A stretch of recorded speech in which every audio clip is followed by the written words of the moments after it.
Two big newspaper people, and Tony Dew. What? Of course you know Tony, that little dark man from the bank. Laird is going to be there.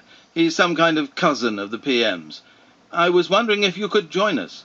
I know David's very anxious to meet you. He's heard a lot about you from some chap who used to go to your lectures. I can't remember the name. Well, it would be very difficult. It rather depends on when old Bill's funeral is to be. I should have to be here for that, of course. Was there anything about the inquest on the 6 o'clock news? I didn't hear. But of course that raises a second question. Now that Blizzard has gone to blow in a better world, we have 2 vacancies. I can't hear, yelled Curry. Is this noise getting worse, or am I getting deaf? I say, Sub-Warden, shouted Brysaker from beyond Featherstone, what the devil are your friends outside doing? Can't they work without shouting? Asked someone else. Doesn't sound like work at all to me, said a third. Listen, said Glossop suddenly. That's not work. Listen to the feet. It's more like a game of rugger. It's getting worse every minute, said Rayner. Next moment nearly everyone in the room was on his feet. What was that? Shouted one. They're murdering someone, said Glossop. There's only one way of getting a noise like that out of a man's throat. Where are you going? Asked Curry. I'm going to see what's happening, said Glossop. Curry, go and collect all the shooters in college. Someone ring up the police. I shouldn't go out if I were you, said Featherstone, who had remained seated and was pouring himself out another glass of wine. It sounds as if the police or something was there already. What do you mean? Listen. There. I thought that was their infernal drill. Listen. My God. Do you really think it's a machine gun? Look out! Look out! Said a dozen voices at once, as a splintering of glass became audible, and a shower of stones fell onto the common room floor. A moment later, several of the fellows had made a rush for the windows and put up the shutters. And then they were all standing staring at one another, and silent but for the noise of their heavy breathing. Glossop had a cut on the forehead, and on the floor lay the fragments of that famous east window on which Henrietta Maria had once cut her name with a diamond. Chapter 5. Elasticity. 1. Next morning Mark went back to Belbury by train. He had promised his wife to clear up a number of points about his salary and place of residence, and the memory of all these promises made a little cloud of uneasiness in his mind. But on the whole he was in good spirits. This return to Belbury, just sauntering in and hanging up his hat and ordering a drink, was a pleasant contrast to his first arrival. The servant who brought the drink knew him. Philostrato nodded to him. Women would fuss, but this was clearly the real world. After the drink he strolled upstairs to Cossa's office. He was there for only 5 minutes, and when he came out his state of mind had been completely altered. Steele and Cossa were both there, and both looked up with the air of men who have been interrupted by a total stranger. Neither spoke. Good morning, said Mark awkwardly. Steele finished making a pencil note on some large document which was spread out before him. "What is it, Mr. Studdock?" he said without looking up.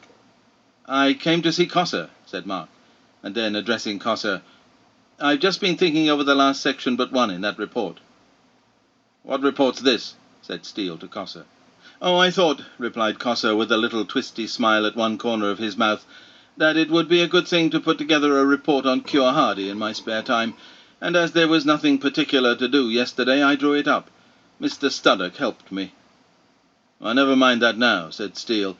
"You can talk to Mr. Cossa about it some other time, Mr. Studdock. I'm afraid he's busy at present." "Look here," said Mark, "I think we'd better understand one another. Am I to take it that this report was simply a private hobby of Cossa's? And if so, I should like to have known that before I spent 8 hours' work on it. And whose orders am I under?" Steele, playing with his pencil, looked at Cossa. "I asked you a question about my position, Mr. Steele," said Mark. "I haven't time for this sort of thing," said Steele. "If you haven't any work to do, I have. I know nothing about your position." Mark thought for a moment of turning to Cossa, but Cossa's smooth, freckled face and non-committal eyes suddenly filled him with such contempt that he turned on his heel and left the room, slamming the door behind him. He was going to see the deputy director. At the door of Wither's room he hesitated for a moment because he heard voices from within, but he was too angry to wait. He knocked and entered without noticing whether the knock had been answered. "My dear boy," said the deputy director, looking up, but not quite fixing his eyes on Mark's face. "I'm delighted to see you." As he heard these words, Mark noticed that there was a third person in the room. It was a man called Stone, whom he had met at dinner the day before yesterday. Stone was standing in front of Wither's table, rolling and unrolling a piece of blotting paper with his fingers. His mouth was open, his eyes fixed on the deputy director. "Delighted to see you," repeated Wither, "all the more so because you interrupted me in what I'm afraid I must call a rather painful interview. As I was just saying to poor Mr. Stone when you came in, nothing is nearer to my heart than the wish that this great institute should all work together like one family, the greatest unity of will and purpose, Mr. Stone, the fullest mutual confidence. That is what I expect of my colleagues. But then, as you may remind me, Mr. Studdock, even in family life there are occasionally strains and frictions and misunderstandings. And that is why, my dear boy, I am not at the moment quite at leisure. Don't go, Mr. Stone. I have a great deal more to say to you." "Perhaps I'd better come back later," said Mark. "Well, perhaps in all the circumstances. It is your feelings that I am considering, Mr. Stone. Perhaps the usual method of seeing me, Mr. Studdock, is to apply to my secretary and make an appointment. Not, you will understand, that I have the least wish to insist on any formalities, or would be other than pleased to see you whenever you looked in. It is the waste of your time that I am anxious to avoid." "Thank you, sir," said Mark. "I'll go and see your secretary." The secretary's office was next door.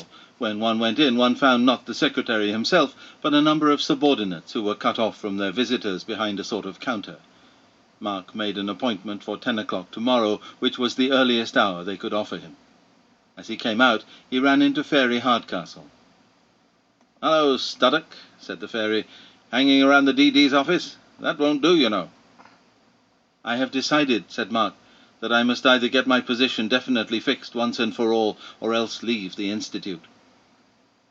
She looked at him with an ambiguous expression in which amusement seemed to predominate.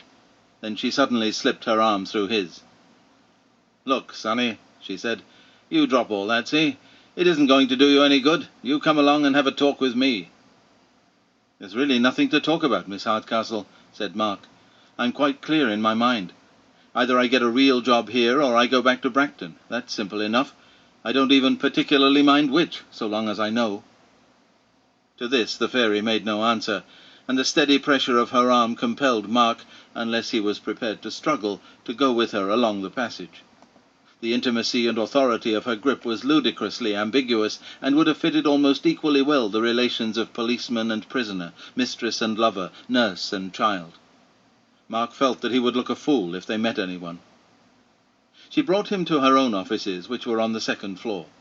The outer office was full of what he had already learned to call waipes, the girls of the Women's Auxiliary Institutional Police. The men of the force, though very much more numerous, were not so often met with indoors, but waipes were constantly seen flitting to and from wherever Miss Hardcastle appeared. Far from sharing the masculine characteristics of their chief, they were, as Featherstone once said, feminine to the point of imbecility, small and slight and fluffy and full of giggles. Miss Hardcastle behaved to them as if she were a man, and addressed them in tones of half-breezy, half-ferocious gallantry. "Cocktails, Dolly," she bawled as they entered the outer office. When they reached the inner office, she made Mark sit down, but remained standing herself with her back to the fire and her legs wide apart. The drinks were brought, and Dolly retired, closing the door behind her. Mark had grumblingly told his grievance on the way. "Oh, cut it all out, Studdock," said Miss Hardcastle, "and whatever you do, don't go bothering the DD. I told you before that you needn't worry about all those little third-floor people, provided you've got him on your side, which you have at present. But you won't have if you keep on going to him with complaints." "Well, that might be very good advice, Miss Hardcastle," said Mark, "if I were committed to staying here at all. But I'm not. And from what I've seen, I don't like the place. I very nearly made up my mind to go home, only I thought I'd just have a talk with him first, to make everything clear." "Making things clear is the one thing the DD can't stand," replied Miss Hardcastle. "That's not how he runs the place. And mind you, he knows what he's about. It works, sonny. You've no idea yet how well it works. As for leaving, you're not superstitious, are you? I am. I don't think it's lucky to leave the NICE. You needn't bother your head about all the steals and cossers. That's part of your apprenticeship. You're being put through it at the moment, but if you hold on, you'll come out above them. All you've got to do is sit tight. Not one of them is going to be left when we get going." "That's just the sort of line Cossa took about Steele," said Mark, "and it didn't seem to do me much good when it came to the point." "You know, Studdock," said Miss Hardcastle, "I've taken a fancy to you, and it's just as well I have, because if I hadn't I'd be disposed to resent that last remark." "I didn't mean to be offensive," said Mark, "but, damn it all, look at it from my point of view." "No good, sonny," said Miss Hardcastle, shaking her head. "You don't know enough facts yet for your point of view to be worth sixpence. You haven't yet realised what you're in on. You're being offered a chance of something far bigger than a seat in the cabinet. And there are only two alternatives, you know, either to be in the NICE or to be out of it. And I know better than you which is going to be most fun." "Well, I do understand that," said Mark. "But anything is better than being nominally in and having nothing to do. Give me a real place in the sociological department and I'll—" "Rats! That whole department is going to be scrapped. It had to be there at the beginning for propaganda purposes, but they're all going to be weeded out." "But what assurance have I that I'm going to be one of their successors?" "You aren't. They're not going to have any successors. The real work has nothing to do with all these departments. The kind of sociology we're interested in will be done by my people, the police." "Well, then where do I come in?" "If you'll trust me," said the fairy, putting down her empty glass and producing a cheroot, "I can put you on to a bit of your real work, what you were really brought here to do, straight away." "What's that?" "Alcazan," said Miss Hardcastle between her teeth. She had started one of her interminable dry smokes. Then, glancing at Mark with a hint of contempt, "You know who I'm talking about, don't you?" "You mean the radiologist? The man who was guillotined?" asked Mark, who was completely bewildered. The fairy nodded. "He's to be rehabilitated," she said, "gradually. I've got all the facts in the dossier. You begin with a quiet little article, not questioning his guilt, not at first, but just hinting that of course he was a member of their quizzling government and there was a prejudice against him. Say you don't doubt the verdict was just, but it's disquieting to realize that it would almost certainly have been the same even if he'd been innocent. Then you follow it up in a day or two with an article of quite a different kind. Popular account of the value of his work. You can mug up the fact, enough for that kind of article, in an afternoon. Then a letter, rather indignant, to the paper that printed the first article, and going much further. The execution was a miscarriage of justice. By that time— What on earth is the point of all this?"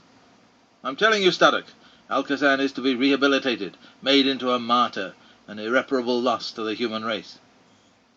"But what for?" "There you go again. You grumble about being given nothing to do, and as soon as I suggest a bit of real work, you expect to have the whole plan of campaign told you before you do it. Doesn't make sense. That's not the way to get on here. Great thing is to do what you're told. If you turn out to be any good, you'll soon understand what's going on. But you've got to begin by doing the work. You don't seem to realize what we are. We're an army." "Anyway," said Mark, "I'm not a journalist. I didn't come here to write newspaper articles. I tried to make that clear to Featherstone at the very beginning. The sooner you drop all that talk about what you came here to do, the better you'll get on. I'm speaking for your own good, Studdock. You can write. That's one of the things you're wanted for." "Then I've come here under a misunderstanding," said Mark. The sop to his literary vanity at that period of his career by no means compensated for the implication that his sociology was of no importance. "I've no notion of spending my life writing newspaper articles," he said.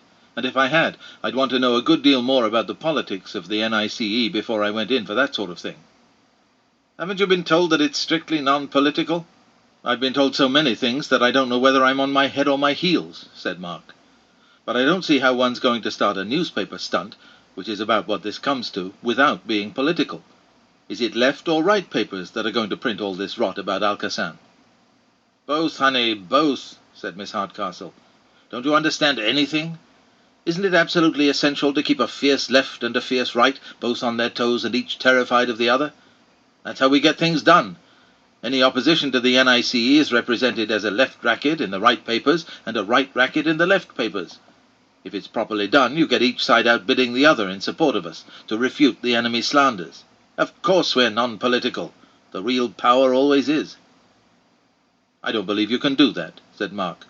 "Not with the papers that are read by educated people." Well, that shows you're still in the nursery, lovey, said Miss Hardcastle. Haven't you yet realized that it's the other way round? How do you mean? Why, you fool, it's the educated reader who can be gulled. All our difficulty comes with the others. When did you meet a workman who believes the papers? He takes it for granted that they're all propaganda and skips the leading articles.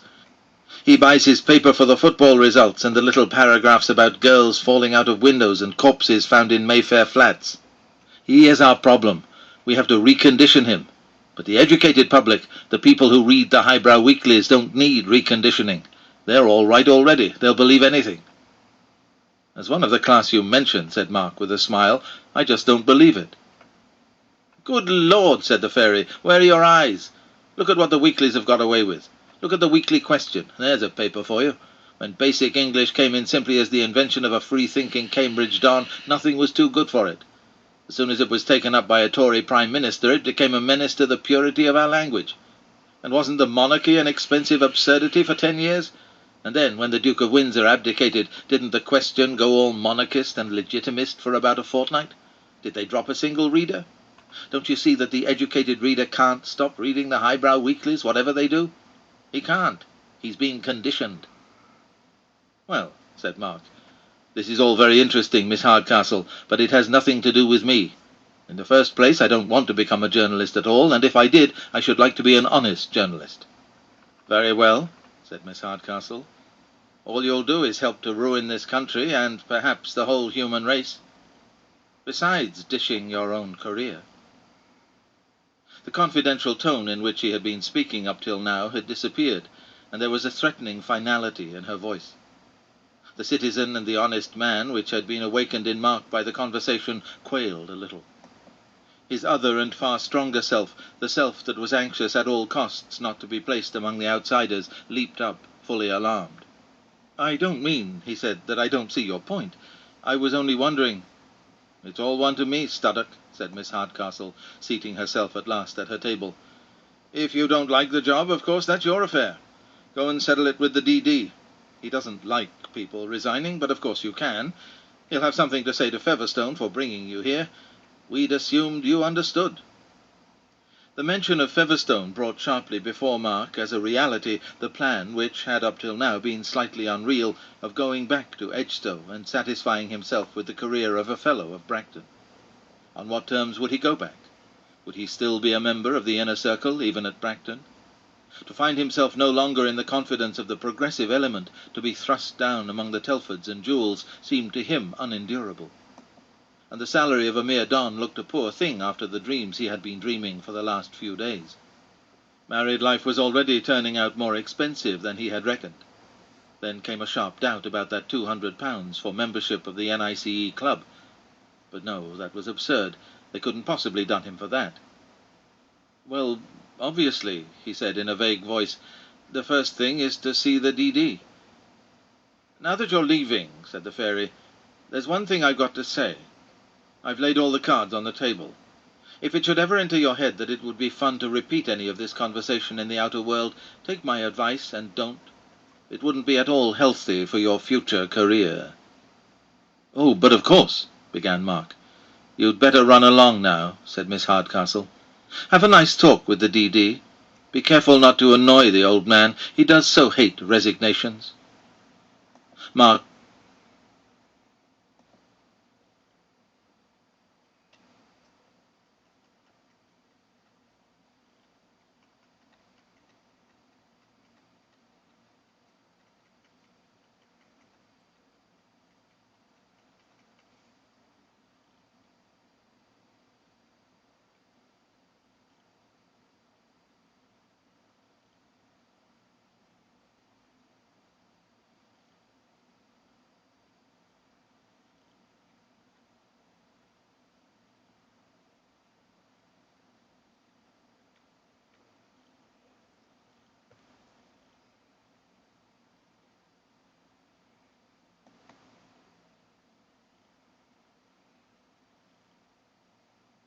Ciao producer.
hope you actually listened to that, because that's about as clear as it can get without resorting to plain English.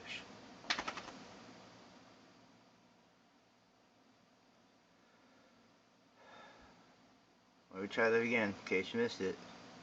In case you missed it. Okay. Okay.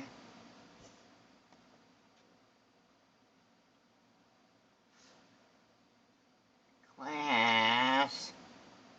Class. Class. Shut up!